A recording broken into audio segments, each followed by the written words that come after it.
all intended to be in here, sorry. I call this regularly scheduled meeting of Troup City Council to order, noting that it's 6:32 and all council persons are present with the exception of Nelson Moore. At this time, I entertain a volunteer to lead us in the Pledge of Allegiance. Anybody?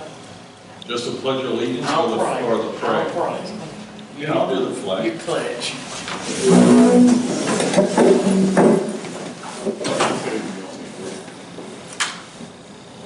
I pledge allegiance to the flag of the United States of America and to the republic for which it stands, one nation, under God, indivisible, with liberty and justice for all.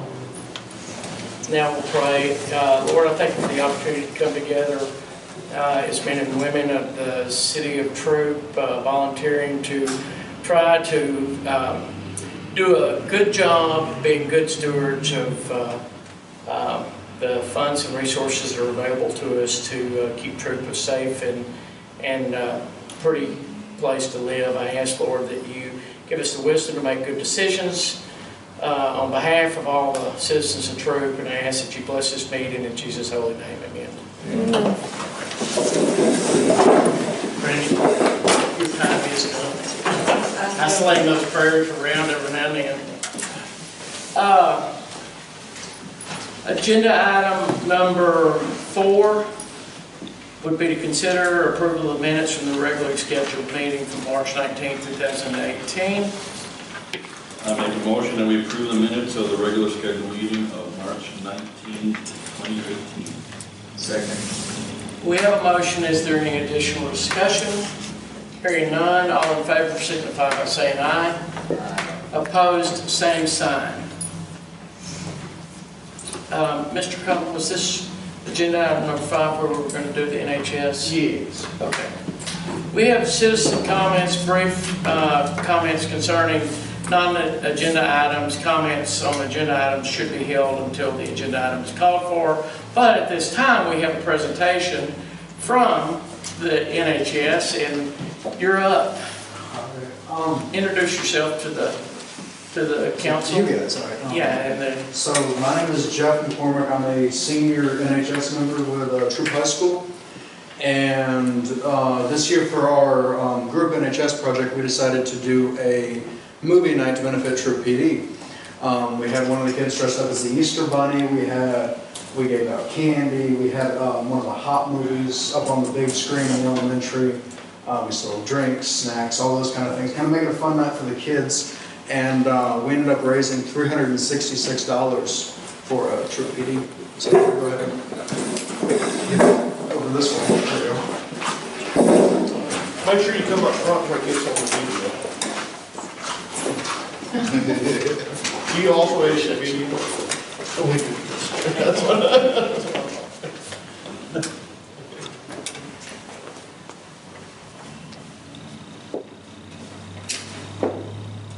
Let me suck in my belly. Hold on. I don't think they want that. Okay, now don't move, just turn this way. These. Sorry, this is just sort of you're leave. feeling fancy, I know. which is real unusual. I blinked on that first one, don't use that first one. Sorry. Now you're being fancy. Yeah. Sorry. There we go. Okay. And before we move on, this is, our council always panics when I launch the trip. Before we move on, Jeff has been a really, really big supporter of other issues. Last year he raised money for Luke.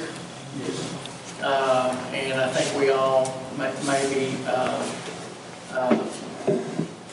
Brandy was not on the council then, but everybody saw the hard work that you put forward. And I think, on behalf of the council, I'd like to thank you for being such a young man of integrity and being driven enough to take a role in active things that affect our community, especially our police department. So, thank you.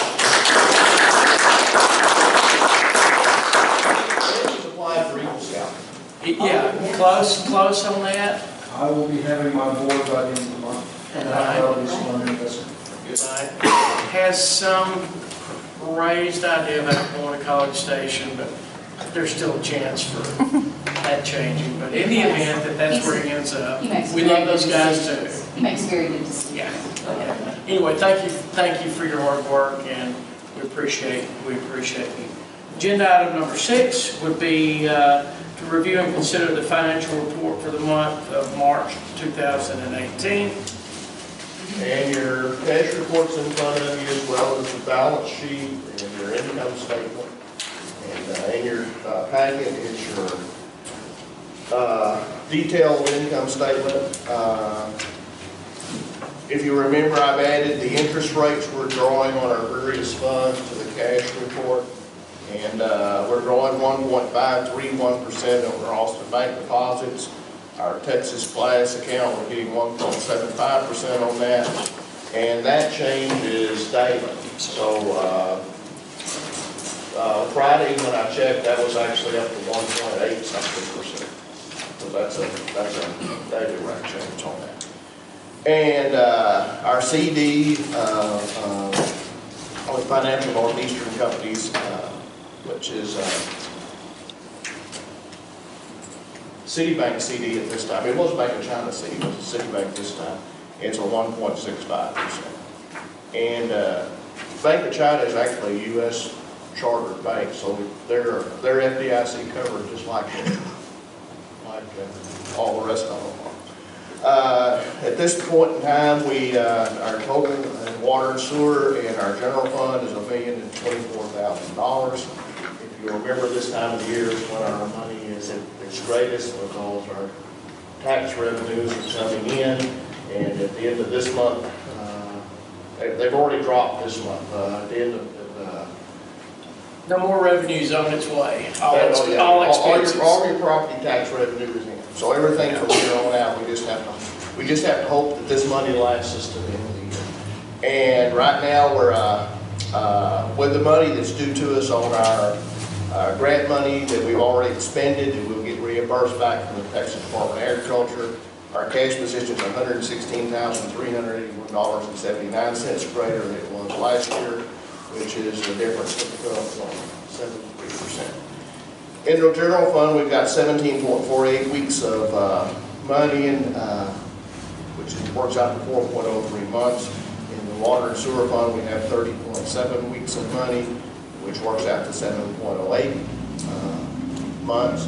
But we're fixing to get a hit on that because I'm going to go over with you what we spent on the sewer repairs on West Sweetball Street. So those numbers are going to change pretty shortly. Okay. And the balance sheet's in front of you. Anybody have any questions on the financials? I'll be glad to answer. With that being said, we're just reviewing the March financials right now. Anyway, we would entertain a motion to accept financials as presented. Awesome.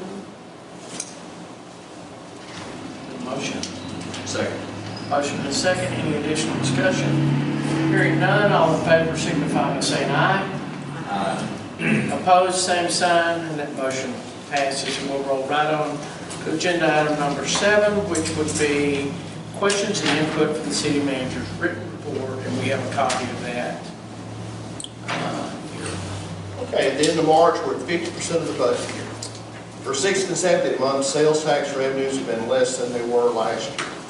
Water and sewer revenues are within budget expectation.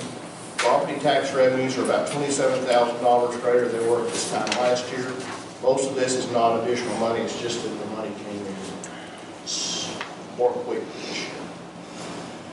The Smith County Appraisal District will present their preliminary assessed values tomorrow at their annual luncheon at Traditions. Anyone on the council would like to go to this as well. And a lot of people are getting their preliminary notices in the mail today. I got mine in the mail today. I got something in the mail today, which I believe we got. Buffy, Suzanne, and I attended the Economic Development Sales Tax Workshop in Tyler this past Friday. This is mandatory training if the city has the Economic Development Sales Tax City secretary, city manager, city attorney are required to attend. And Blake, our city attorney, who also represents several other cities, also attended the seminar. The difference is that we didn't have to pay for this, somebody else. And actually, since this is a economic development sales tax workshop, we had the Troup Community Development Corporation pay for our attendance at that seminar. The first advertisement for bids for the Community Development Water Grant Project will be in this Thursday's Tri-County Leader, and the second notice will be in the newspaper published next week. Bids will be open on Monday, May 7th at 2 p.m. at City Hall. If you anticipate the bids will be awarded at the regular council meeting on May 21st. Is it generally assumed that the engineering firms probably already sort of entertained bids besides the written advertisement for bids, right? No. But people know that, but they know these projects. Yes, but they, of course, they publish those on their, the engineering firms. Right. They publish those projects. Not only is it advertised here, but it has to be advertised. It has to be advertised twice. By law. Right. But it's already gone out to all their trade publications. They're normal guys that would be bidding these projects. That's right. I even talked to our guy that did our emergency sewer repair the other day to make sure he was bidding on the contract. He wasn't sure he was going to bid because he just got a bid for a project that was much larger, taller than that project than ours.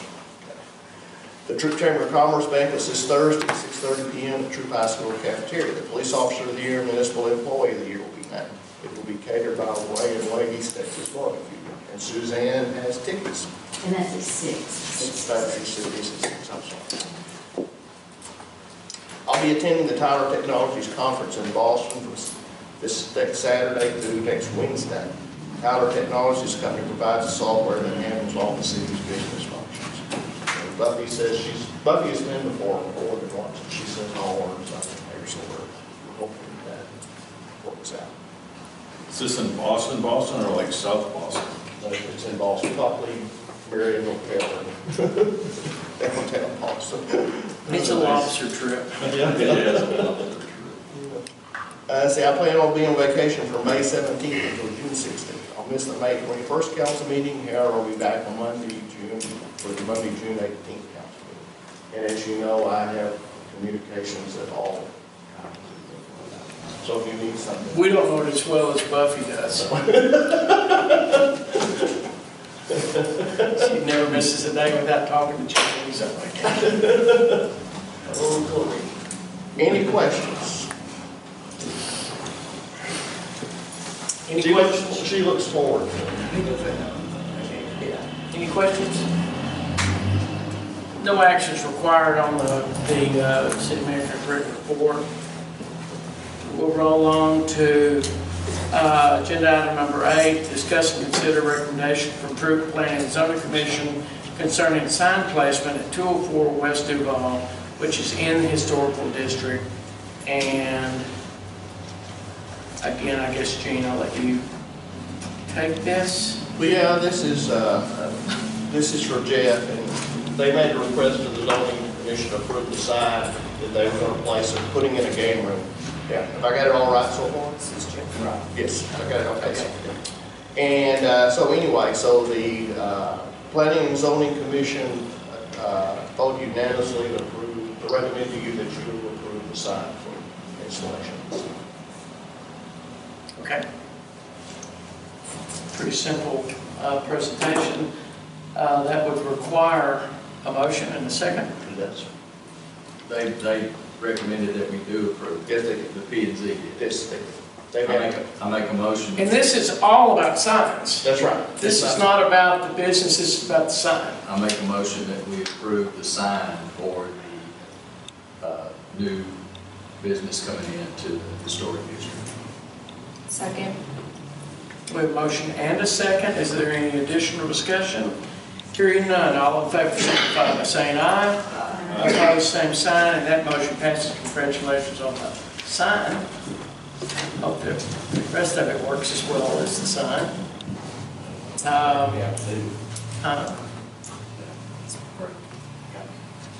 Yeah, order the sign. Order that sign. And open up. That's all. Yeah. Is that the corner? That's the barber shop. Next to, The old barber shop, correct? Crazy It's not a barber Days. shop. Okay, The old Southwestern Electric building, okay. if you were here then. Which was also a barber shop. It's Cordell, or you've been here to Cordell? How many different things that you know have been there? That's correct. Right. Agenda item number 9 would be discuss and consider a request from Jim Tidwell with Sharon Shrine to be allowed to solicit donations at the four-way stop in downtown Troup. And I guess initially, let Mr. Tidwell make his request? He did. Yeah. And Mr. Tibbetts? Are you Mr. Tidwell? I thought you must be. Would you like to address the council? Yes, thank you, Mr. Mayor. Members of the City Council, gentlemen and ladies, I am elected Sir Jim Tidwell. I am the potentate of Sharon Shrine for this year. The reason I'm here tonight is to ask your helping us out. As you know, only thing that the Shriners do is we help children, and we go from 2 months to 18 years. And we treat from cleft palate, orthopedic, burns, and we're going into sports medicine.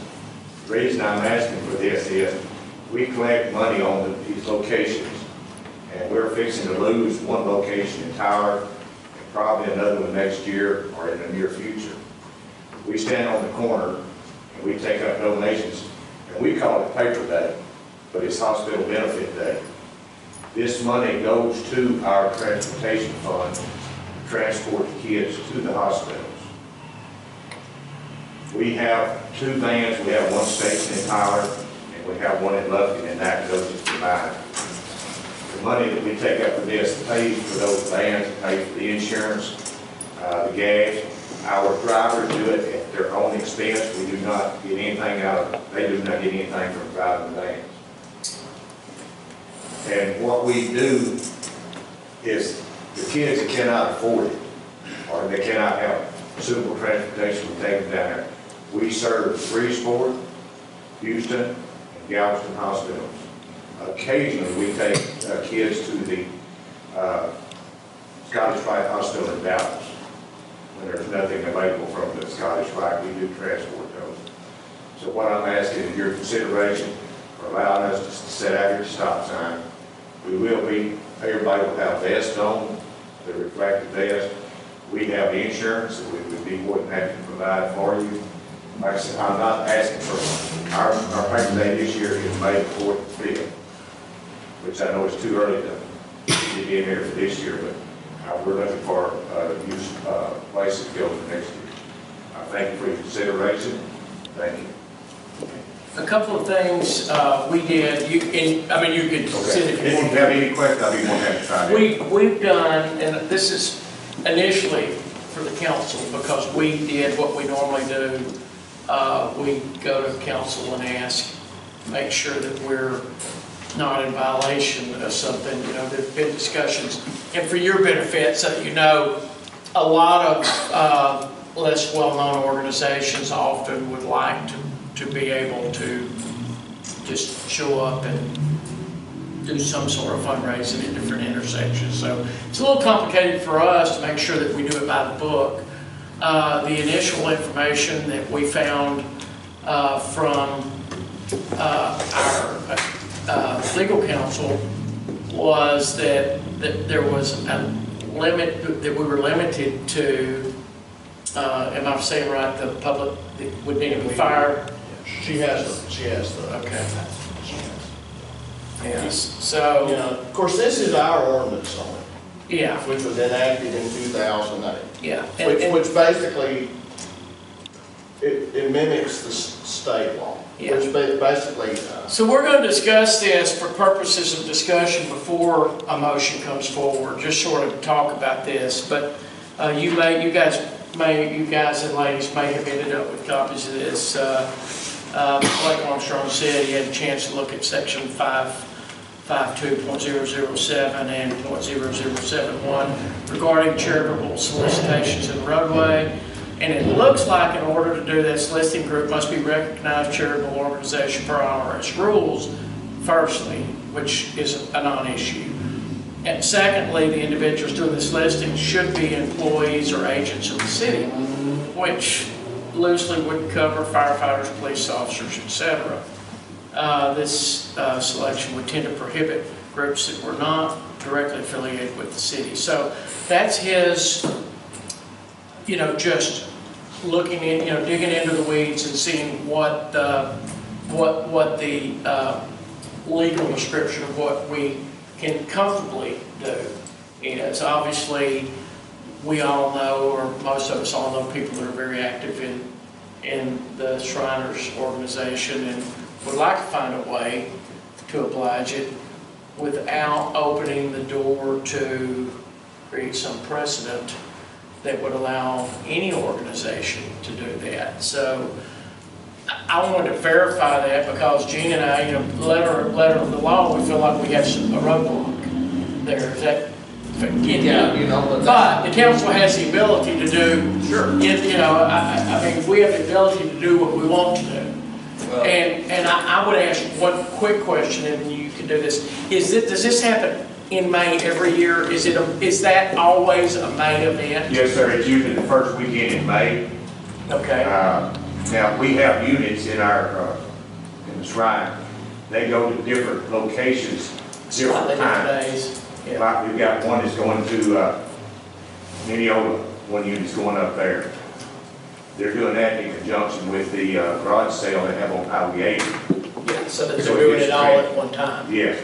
All right, but normally it's the first weekend in May. Right. Now, it is up to the incoming part of the potentate for that year to set that particular date, but we usually try to have it around the 1st of May. Okay. This won't happen until next year. Yes, I'm really asking for next year Yeah. because this year we kind of have all of our units Already.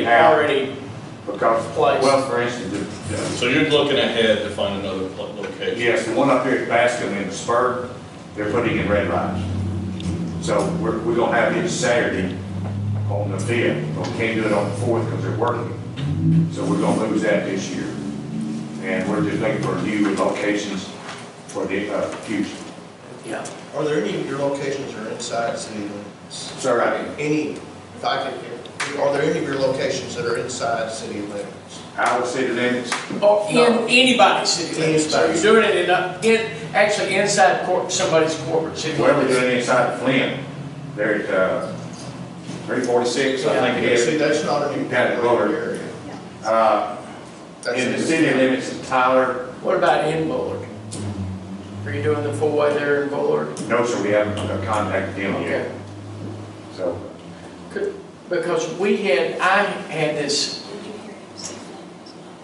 right, I had this conversation with Gene earlier that whether we even would have the right to designate one day a year, some sort of via proclamation, one day a year or one, Like a Shriners weekend or something? whether or not we could do something that would keep this from being, and you're saying this is our ordinance, and it's tied to the state law. And so the question is, could we or would we consider? Well, let me give you the chronology. See, I had to go back and dig and find it. In September of 2008, you passed the ordinance which stopped everything, because as the chief said, you had a lot of issues at that time with Every little organization wanted. Yeah, so a lot of them probably wasn't even legitimate. I mean, we're Right. having people out there every day of the week almost at one point. So you did that in June of '08, and then you came back in June of '09 and made an exception for the volunteer fire department, Right. which there again, more or less aligned with state law. Right. So anyway, so that was the only, you made the motion. So anyway, so that was the only exception that came from that. So then I sent it to Blake, our city attorney, and I said, here's the stuff, you tell me, so the council needs a opinion from you. So that's when he went back to the transportation code and said, well, here's the transportation code, this is what Right. what he believes it is. And, you know, I think we have the ability, if we carefully phrase this, I think we have the ability to make, especially since we don't have to do it between now and 2 weeks from All now. right, what our time schedule on Friday is usually start about 9 o'clock. And on Saturday, we end up around lunch. Yeah. Most of the people out there will have their phases on, depending on the weather. If you've ever had one of those phases on out there working in it, it does get hot. Yeah. So most of the time, if it gets real hot, they take them off and wear ball caps or something like that. But they all have vests on, so. And there's no kids out there. That's Can the, I ask? And there is an insurance. Yes, we have When we were talking earlier, said something about, it has to be affiliated with the city. That's, Well, or do we have, hey guys, it has to be a city organization, police, fire. City. oh, it didn't say that. Yes, it does. Well, Yeah, that's how that kind of explains it according to those two categories. so okay, I got We- this. I think we all agree that we'd like to figure out a way to do this. I'm certain that we want to, you know, fortunately for Yeah. us, we're not having to hurry and do it to, you know, in the next 2 weeks. But we also need to be real careful that if we do it very specifically. Yeah. The only other problem that I see is that's the same weekend that the Rotary Club on Friday does its crawfish boil on that same. well, next year it might not be the 4th and 5th. You could probably change it to. Yeah, if we can. If we needed you to. Yeah, we can, like I said, it depends on the potentate coming in. He determines that day. Would he work with us? I'm certain he'd work with us if we already had something scheduled at that intersection at the very same time, which is what, I mean, they actually have a crawfish boil at that intersection that very day. Okay, yes, we'll be more than happy to work. Skip Like I said, that- we're trying to skip find a that way ban. for the future. Yeah. If we could find a way to do it and the lawyer and our legal counsel felt like we had covered ourselves so that we were not opening up some sort of unusual scenario Right. that we couldn't really stop, we could maybe present that to you in a later meeting. I don't know that we have to, because we're not trying to do it now, that we have to take action on it today, unless it's the pleasure of the council to deny, you know, or I guess, or approve. No, I think we should. I think there's find a enough way. detail that needs to be put together to make sure Yeah. that I think we need to try to. I agree. yeah. The only thing that I would require is that maybe when we have our main parade, that you can come in with the little cars and move around.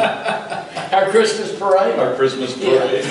Yes, That affiliate. And we were there. Yeah, that we were there. You might. we try to work relations with cities, do this at different places on parades. And, yes, the Shriners were started to have fun.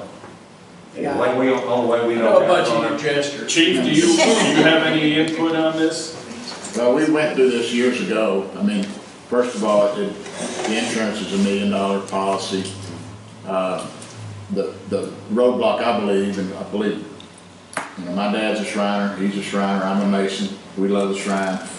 It's gonna be, the roadblock's gonna be, can you use a city ordinance to override a state law? Because they're not city employees. Now, maybe Blake can word it. As long as we That's don't what have- I think we have to miss. May I clarify that roadblock? We do not block the road. We stand up here like this, and the car comes up, we do not beg. Yeah. That is what I'm hearing, I wrote about it. But A different kind of. I will say this too, we have to be careful, and like I said, I'm all about the Shrine, but we have to be careful about opening Pandora's box again, and them going, you let the Shriners do it, Why can't you let it You circumvent Well, the law. I think we could, I do think the fact that the insurance exists may be the one thing that allows We do have $1 us. million. That's a big deal. Blake may say to me, you've lost your mind and you can't do this. Well, and the other thing you have to read in the law, it also says even if there's insurance, it does not relieve the city of any other liability that you might assess for that. Right. So we'll have to really consider it. There'll probably be a waiver he'll have to draw up from the sign, and, maybe he can figure out a way, but because it's inside of municipal city limits, there's different rules we have. Than a rural four-way intersection. Right. But somebody's doing it in somebody's city here in Texas, I'm sure. This ordinance, Somebody. we wrote, I mean, this ordinance was written before us. We, But it doesn't deviate much from the state's guidelines. we would just deviate a little bit more.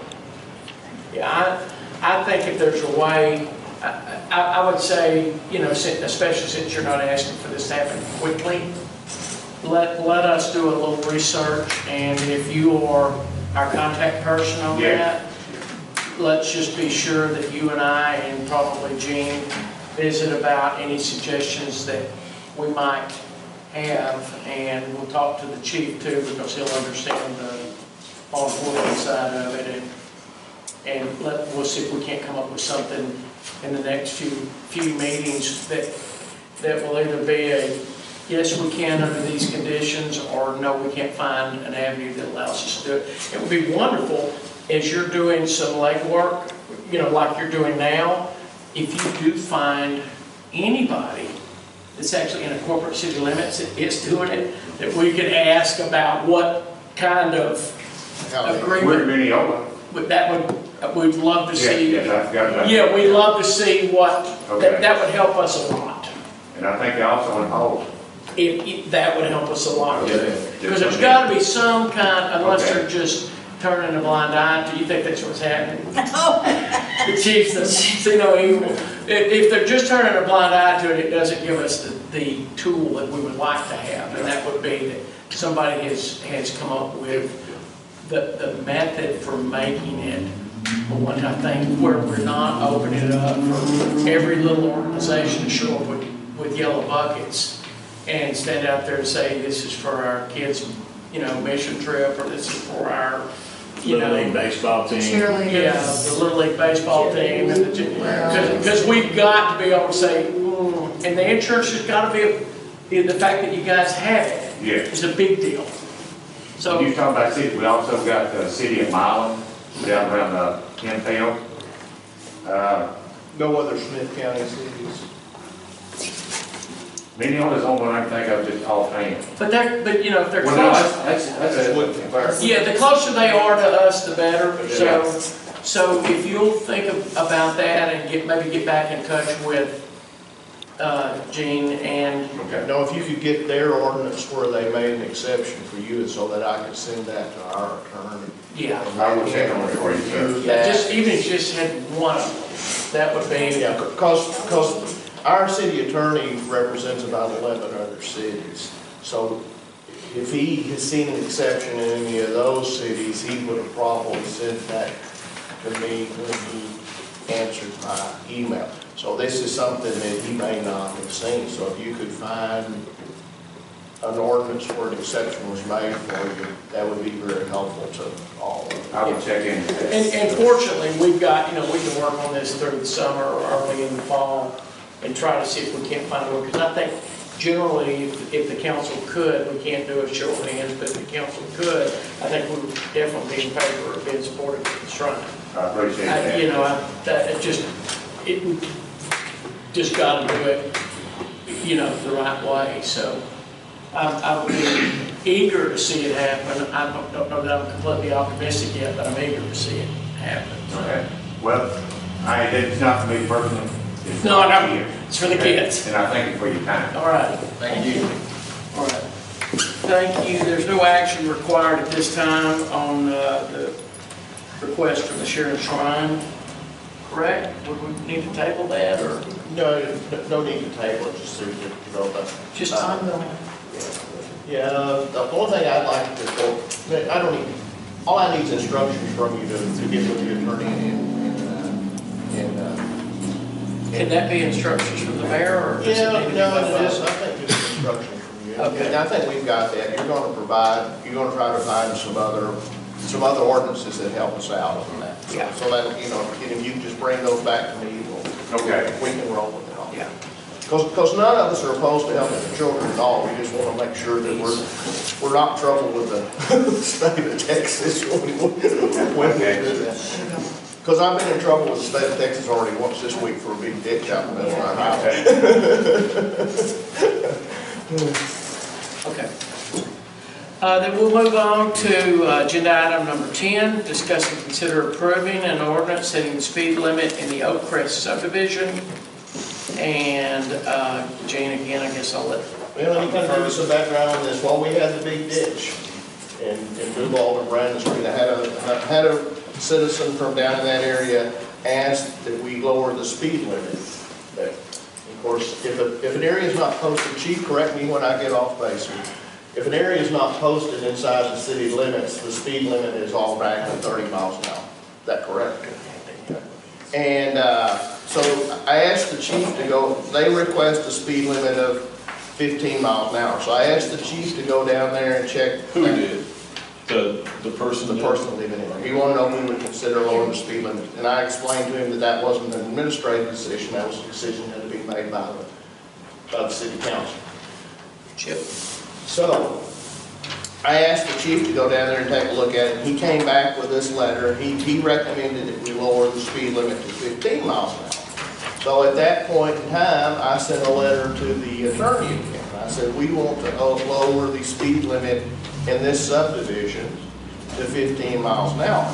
So he sends me back an email and says, well, I appreciate you wanting to do that, but the state of Texas says that's not possible. Unless it's a one-lane road in the state of Texas, you can only lower the speed limit to 25 miles an hour. And it currently is 30. So 5 miles an hour is all the leeway. And this is a dead-end neighborhood. That's right. It's one way in, one way out neighborhood. Okay, and if you lower the speed limit, this is the other catch that's in there. It says when the governmental body of a municipality declares a lower speed limit on a highway or part of a highway, then on February the 1st of each year, you have to publish on our website and submit to the Texas Department of Transportation the number of traffic citations issued by peace officers of the municipality, the alleged speed of the vehicles for the speed limit violations on the highway or part of the highway, the number of warning citations issued by speed officers, by peace officers of the municipality on the highway or the part of the highway, and the number of accidents that take place on those highways where you lowered the speed limit to 25 miles an hour. Is that specific to the first year? No, that's every year. Do we have 25-mile-an-hour speed limits in any neighborhoods? But they're not enforceable according to this. Do we have signs up anywhere that say? There's no signs at this neighborhood. In any of these residential neighborhoods, we don't have speed limit signs up, do we?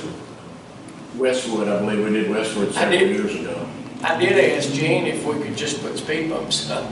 Well, this neighborhood actually has speed bumps, I believe, don't they? And it's hard to get around that thing faster than 15 miles an hour. Yeah. I would just recommend if it's a private subdivision, they put their own speed limit sign up. It's not enforceable, but. Well, it's not a private subdivision. It's not private, they are city streets. They are city streets. They got a big old brick thing in the middle of the city street, so maybe we need to move that. Okay. So it's the council's plan. So we can You lower it to 25. lower it to 25. And then the chief has to do all the recordings. Yeah. So the person requesting this, do they know about this right I here? explained that to him. And after I got it back, after we talked. So if you be down there sitting, somebody goes over 15, they're gonna be getting a ticket. And Do they understand? Generally- Well, you I can. mean, to justify, I mean, I know, but I mean, it seems to me on your end, it'd be down there kind of justifying this, or just so you have something to report. Yeah, there's, like I said, it's a very small subdivision. I don't think you can go 25 miles there. I actually went through it and tried to go 25. I couldn't do it, so I sent him over here to do it, so. Is there any like place there's that's speed not bumps. changed? There is There's speed speed bumps? bumps, there. I mean, is there like a crossroad where you can put a stop It's just a big sign of circle. some sort just to slow people down? You It's a know, big circle, or a little circle, actually. it's just a little roundabout? I would almost bet that there's one or two young drivers that are driving too fast. Probably If some I were kids in the neighborhood. speculating. So, But I did have Blake prepare a 25-mile-an-hour speed limit ordinance if you wanted to enact. Okay. But that's your decision on whether the 5-mile-an-hour drop is gonna. okay. Well, Oh, so we can be with, regarding agenda item number 10, then I would entertain a motion. I don't think the people that are misusing that speed probably don't even know it's 30. Well, you know, man. There's no posted speed at all. That's right. Is this So, right there behind the Dairy Queen? It's Yes. where our well is. Yes, So but in violence. I suggest we post at 30 to get them used to knowing that that is a speed limit in that area. Because I would venture to say you could ask 10 people in there that they don't know what the speed limit I didn't know if the speed limit was, other than I know the state law. You is. know? See, and I think that's where we ought to start. Well, and that would, posting the existing speed limit, that probably doesn't require action. No. Yeah, I mean, that would just be something that would be administrative. Do it. Yeah, we don't. So The is, only time you need an ordinance is if you're changing the speed limit. so is there a motion to lower the speed limit to 25 miles an hour? do what? Is there a motion to lower the speed limit to 25 miles an hour? On agenda item number 10, then if there is no motion, then agenda item number 10 dies for lack of a motion. Could I restate my opinion about? You can restate it, and I Would don't, you put a sign up? Yes, ma'am, I'll get with John, we'll put a 30, and we have more police presence. Like I said, we haven't seen anybody speeding in there, but it's such little, it could be a kid going to school and late. Yeah, yeah. But we have driven through there a little more since this is. But if you just put one, like at the beginning of the area. Thank you. Yes, ma'am.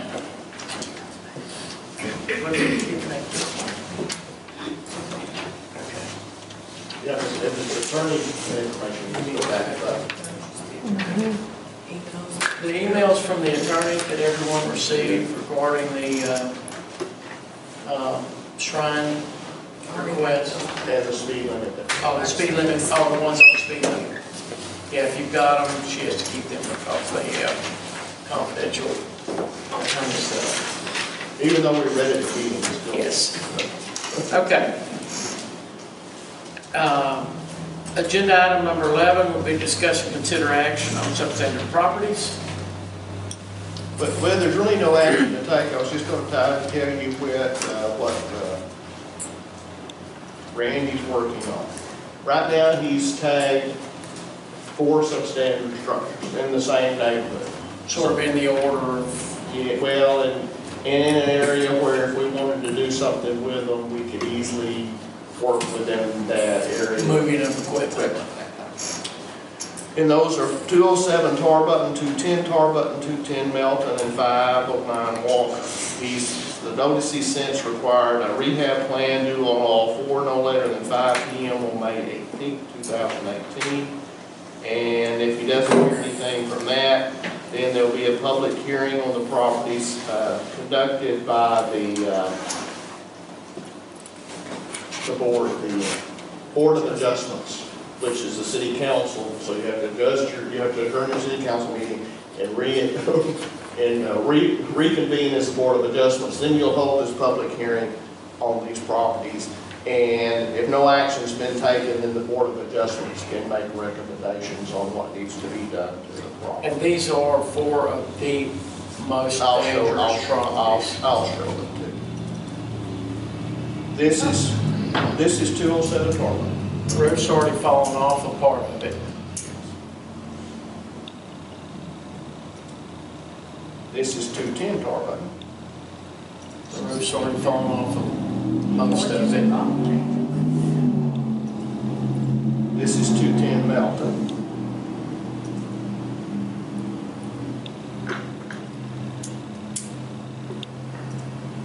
And this is 509 Walker.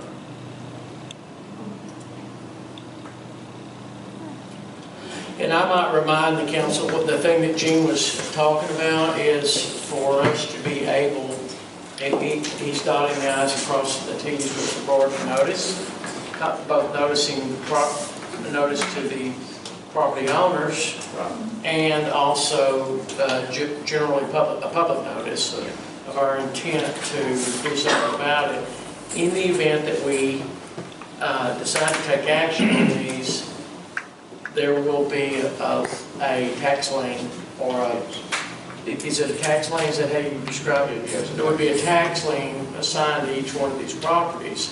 So for someone to sell it, we would be able to be made whole or mostly whole according to what the final, sales price of these properties is. But this is such a danger. There are more than this. This is such a danger to the neighbors, younger kids that, they're gonna go and climb through those houses. The house on the corner of Jarvis and The blue one that's even, I can't believe it's not. seems worse than that. These were the four that he felt like he could move most quickly. Yeah, and this one, I think those others, that other house probably is pretty close to that. I think you remember when we were talking about this, one of the big expense items is we rent the equipment. That's right. But in that way, we can get around some of the legal hurdles that are in the way. We rent the equipment, use our people, they put on respirators, we get the proper roll-off dumpsters from our waste company and haul the stuff off, but every time they move to a different address, you've got to roll a big haul truck under a track hoe. And that adds substantial per property cost, and in this situation, we may be able to do that, especially if we get a track hoe like they used on Duval. And have the rubber treads on it, you can actually walk it down the street. Well, then these are our costs on a per week basis. $2,000 a week for the track hoe. Then you got to have a front end loader to pick the stuff up after you knock it down on the track hoe and load it up into it. Because you don't want to be running your city backhoes with their rubber tires and all the nails and all that sort of stuff. You can actually, if it's brick and stone and that kind of thing, you can actually dig a hole on the side and bury that, but you can't bury building materials on the side, nor can you burn building materials. They have to be hauled off. It's $500 to move the track hoe from one location to the other if we have to do that. The easier thing would be to get a rubber tire track hoe and hope that you can use it out here in the street side. The roll-off containers, Republic will charge us $350 per 30-yard container. And it'll take from 3 to 4, depending on the size of the house, from 3 to 4 containers to haul each house. And then if we have to have any utilities cut off, it'll be $300 a residence for those kind of. Yeah, electricity would already be off, gas would be your big solution. Water, we're not worried about. No, we can handle water. Yeah. But if the gas company has to come out and pull the meter, then that's a $300 charge. And I really think, I would encourage us to move forward with this. I can't imagine that we would, now that we've been discussing it and we're familiar with these properties are so dangerous to young kids that might get. The city doesn't have any liability though, if somebody got hurt. You have a liability Well, if you tear that's down true. somebody's house that you weren't supposed to tear down. And the city got in trouble years ago about it doing that. That's the reason that's the reason you have to be very careful about what you're doing. So, As far as somebody getting hurt, we don't have any liability, but we're certainly, the guys will go workers' comp just like they are with any other job. We just gotta protect them from dust and that kind of thing, so they don't come down on us. I think you were thinking more in terms of a child getting in there and getting hurt. That's, yeah, my whole concept is somebody's kids or grandkids crawling in there because I would have done it. So, Well, I mean, it's a place for varmints to hide out in too. Yeah. Cool. So the question, then, Gene, what you would need from us is a motion to Well, we don't continue, re- we or is don't this re- just this information? is just information. Okay. We don't really need a motion now until it comes time to actually do something. Okay, till, in that, And I was just, in my estimation, it's going to cost between, I estimate between $4,000 and $5,000 on the top side to do each piece of property. And I've talked to the line marker, the attorneys, and they tell me that if we do that, because what's basically going to happen is we're going to have more invested in these properties than the properties. they'll never sell them for that. Worth. So my concern was you get $5,000 invested in the property, you're only going to recover $1,000 off of it if it goes up for sale. But I've talked to the line marker and they says, no, if you specify that you want the cost to recover, that the bidder has to pay your cost before they satisfy any taxes or anything like that. Of course, the problem of it is if the cost of the property is more than what it's worth. Nobody's bidding on it. they're just gonna sit there. But I gotta tell you, I just don't think we can Right, it leave, is. just don't think we can leave Yes, this in it this is. condition. Right. I mean, even if it sits there empty, cleaned off, it's gotta be better than it is. Yes. No, this is just mostly information, just like. So no action required on agenda item number 11. We'll move to agenda item number 12, which would be to discuss and consider granting Encore a rate increase. And, let's move, Tom was gonna actually try to be here for that, so let's Okay. move that down and see if he shows up. Okay, you want to go to interlocal? Agenda item number 13. Yeah, that'll be fine. Okay, agenda item, we'll skip number 12. Agenda item number 13, we'll discuss and consider an interlocal agreement with Troup Independent School District concerning school resource officers. Well, and the attorney didn't get the interlocal agreement back to me. I called this morning and says, where's my interlocal agreement? He says, I'm working on it, I'll get it to you. But then about 4:30, I got another piece of paper from him. I said, where's my interlocal agreement? It wasn't part of it. So what I want to ask you to do tonight is to authorize the mayor to execute an interlocal agreement worked out between the school attorney and the city attorney. Let me kind of give you the outline of what I propose to the school district on that. Right now, we have one school resource officer. And there again, chief, stop me when I get off base. We have one school resource officer. And that officer is 75% of the cost of that officer is assumed by the school district, and 25% of the cost is assumed by us. We provide the car for that officer. We equip the car for that officer.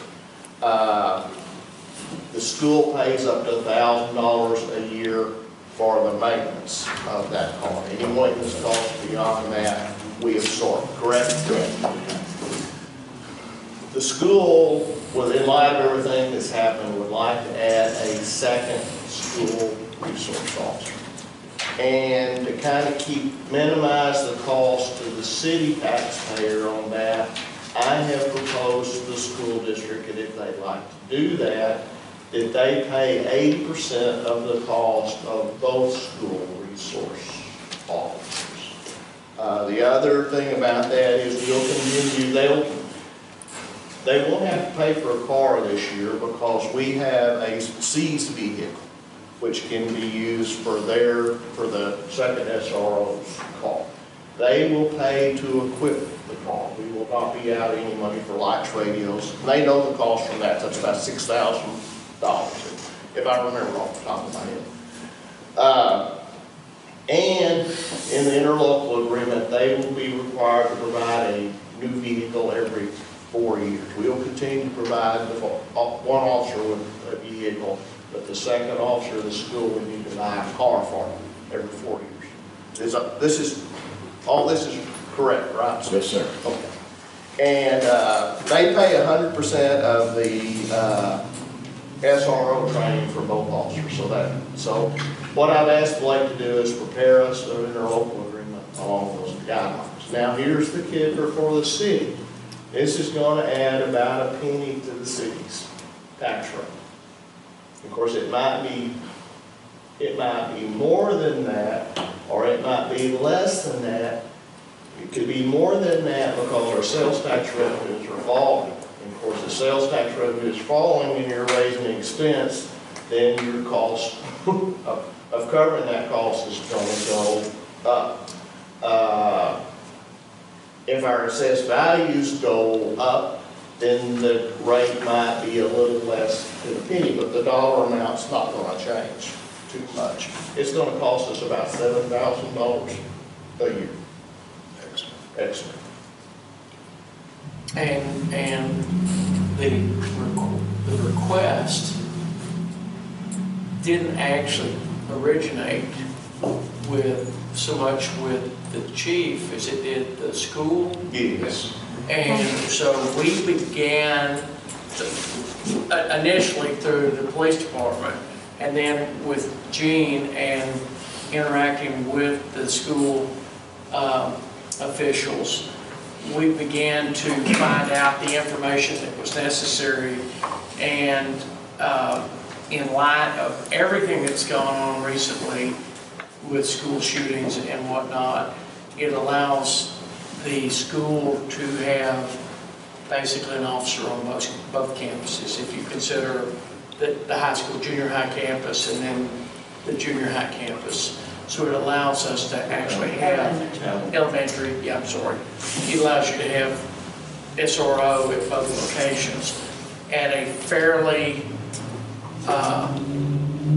minimal cost to the taxpayers. And there's some benefit, generally we have another officer available to us for, after hour things and stuff like that. So I see a lot of benefit to it. I hate to do anything that just adds cost to the city, but right now, my recommendation is that someone would make that motion to allow me to enter in that interlocal agreement. Oh, this is for the mayor too? Because we don't have it to do it tonight. Yeah. The school also does the fuel. They fuel up at the school. They do 80% of the insurance on the vehicles. Yeah. Yeah, and the rate's gone from 75% to 80% on both officers, so we're actually paying a little less. Thanks to our negotiating. Yeah, so it's been, we've made a little bit on the first SRO. All right, in I'll that make a motion. Thank you. To spend more money. Okay, I make a motion that we allow the mayor to enter into an interlocal agreement working with the Troup Independent School District and the city with the school attorney and the city attorney concerning an additional resource officer. Second. And we need to list in that motion the things that are included, which is the 80-20 cost split between the school district, the new car every 4 years from the school district, Right. the $1,000 reimbursement for both cars for maintenance costs. Is that every? Fuel. The fuel. No, not well, add it to your motion. Okay, Because since we don't have that. so I so move. Yeah. Yeah. That those will be included in. Those will be Okay. included. All right. I second that. So we have a motion and a second. Is there any additional discussion? Hearing none, all in favor signify by saying aye. Opposed, same sign, and that motion And also passes. what's going to happen now, when you see the chief's new budget for next year, you're gonna freak out, because we actually have to. I freak out when I see it every year. So we're gonna have to actually front those costs, so that his number will look bigger this year than it looked last. But it'll be reimbursed. But I freak out every year when I see it. Only a little bit. Agenda item number 14, discuss and consider regulating parking on city streets. Okay. The mayor asked us to take a look into parking on city streets. And Randy, our code enforcement officer, has done some research. And this is the only parking on city streets ordinance that he can find. Yeah, it's pretty vague, it's pretty vague. Well, it's not also very vague, but you know, it says that if you don't have the vehicle in the garage, for example, your travel trailer, even if you park in your driveway, it has to be inside a garage. You can't have your travel trailer on outside your garage. So what y'all gonna need to do is take a look at all this and see how. And so this is probably not an action item tonight, but as an example, in the event that somebody parks something on the curb in a residential neighborhood, we've discussed this with long haul trucks or you know, trucks of one kind or another. But in the event that somebody parks something and never takes it off the curb, I think we just need to be prepared to discuss this in the future. You know, there are you know, the possibility that somebody, and I can't think of an exact place, but possibility of somebody having a car that's been sitting on blocks for 3 years. We can handle that. It's covered in ours. Okay. This is stuff like boat trailers and that sort of thing. Yeah. So we're on the streets ordinance. No, we do not. Now, we don't have any clear way to address things that are basically all but abandoned. If you park your utility trailer loaded with anything. And never move. And never move. There's nothing in our ordinances that we can. Randy can't write you a ticket that's not in the ordinance, even though it's ugly. He can't, no matter how ugly it is, if he can't sign an ordinance to write you a ticket, he can't write you a ticket. But it doesn't, we're not gonna try to tell people they gotta build a shed to put their trailers in. Well, no, this is the only ordinance he just I understand. That's what I'm saying. You need to take a look at this and decide how far you want to go. I probably didn't get that print off there, so it's in your package. So we're not looking to take action on this tonight. It's just the kind of thing that occasionally, as we slowly but surely find ways to improve the appearance of our city, you know, without putting undue burden on property owners. If you're abandoning something basically and just leaving it on the curb, I think we have to consider it, and we could ride around and look at things that are only there temporarily. Like you said, I guess abandoned cars. He can handle that. Yeah, but if you never take your boat or your utility trailer or your smoker or your whatever it is, if it's parked there year-round on the curb, does it stay? And we'll look into that, I guess, further, maybe give Gene some instruction to do a little more investigation with Blake at some point. Is that a good start for that? Does anybody have any additional discussion regarding that right now? Nobody? Is anybody doing are we still doing the trash can thing? Mm-hmm. He doesn't check that in the front. Well, he's not giving anybody a ticket. Yeah, they're not. Mine's still, Mine's there's some down that are behind just Dallas. remaining on the street all the time. Behind No, Dallas. he It's out in the street. If you were at least there, you just go pull it back far. There was some That's that was missed there last week, if you're talking about last week. There was like several streets. No, this is every day. Oh, Yeah, this is every week for the Every- past, everything. whatever, year. Behind Dallas. Are you talking about me? No. I see you walk by. You go to work every day, call me. leave your Yeah. I have a good neighbor that pulls it in sometimes. Okay, that's not the agenda item we're discussing, so we're gonna move on to agenda item number 16, which is a great one. Discuss and consider payment of invoices No, related. I'll do number 15. Oh, did I skip one? Discuss and consider Centerpoint rate increase. Okay, CenterPoint's asked for a rate increase, and my recommendation is that the city council deny the rate increase, and that suspends the rate increase for 60 days. And that's, we've done this before. Yes. I so move. I second. Motion and second. There's the other bit. Any additional discussion? Hearing none. Too late. Signify by, yeah, all in favor signify by saying aye. Aye. Opposed, same sign. And that motion passes. Now you can go back home. Now we're going to go back to agenda item number 12. We'll discuss and consider granting an encore rate increase. And Mr. Trimble, interesting that you came in just as you did. We're ready. Okay, this is a distribution cost recovery factor that we would, here, please stand up, that we would, that's going to be added to our rates. The rate case that we had last year, that I believe y'all denied, was for a test year of 2016. This is to recover the cost for 2017 costs that we had. The average, if you have a 1,300 kilowatt hour bill, your bill would go up, as far as our costs, about 30 cents. You recommend we turn this one down too? I would say, what you're, Because we did turn it down last year because. yes. You can deny or approve. If you deny, we're gonna appeal it, and it'll go to the PUC, so that all the cities would go down there to the PUC, and everybody gets the same rate, whatever the PUC decided, then they would get that rate. If you approve it, we're gonna appeal it, so it would go down to the PUC, and everybody would get the same rate. So I would say deny it is the cleanest way to do it, just deny it. We'll appeal it, or go down to the PUC, whatever they decide will be good for all of our towns that we cover. Okay. All right, Mr. Trimble.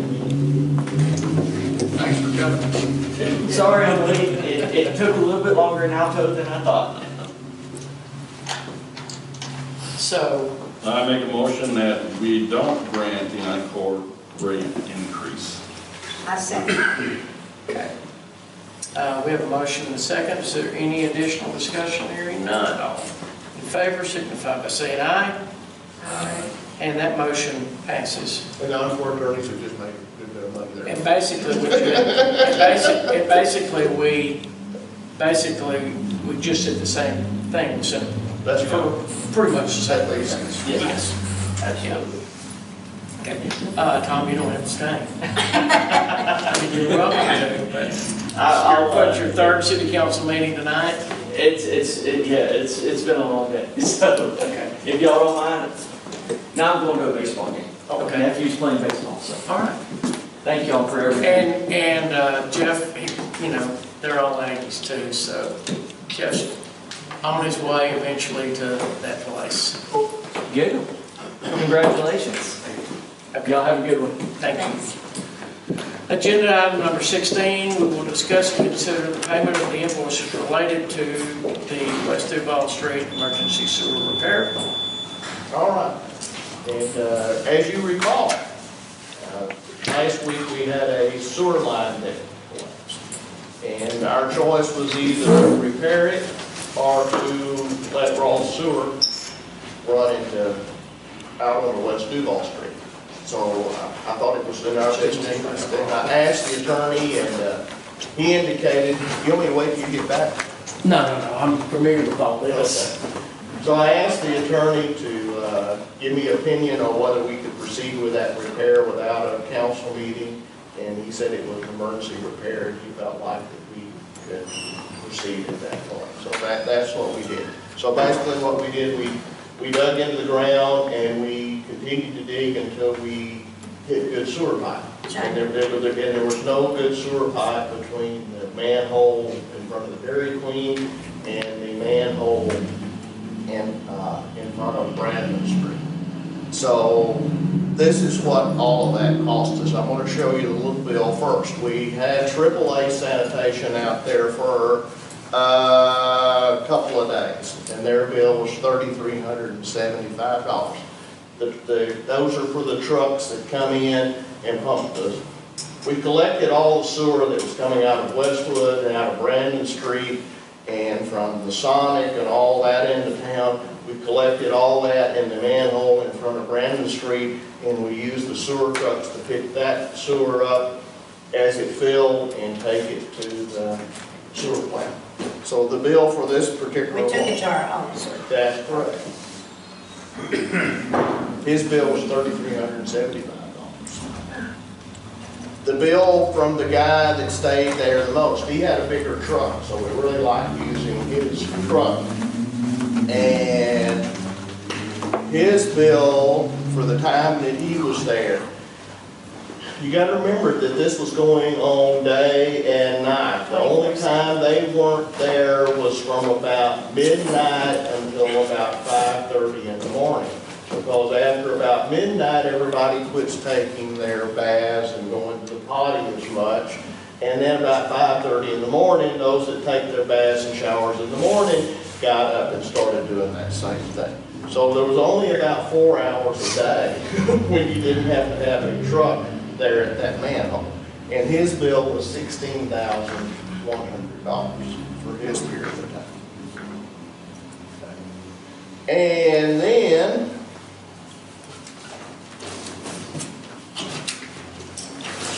as luck would have it, we had a leak out on FM13, which we assumed was on the main.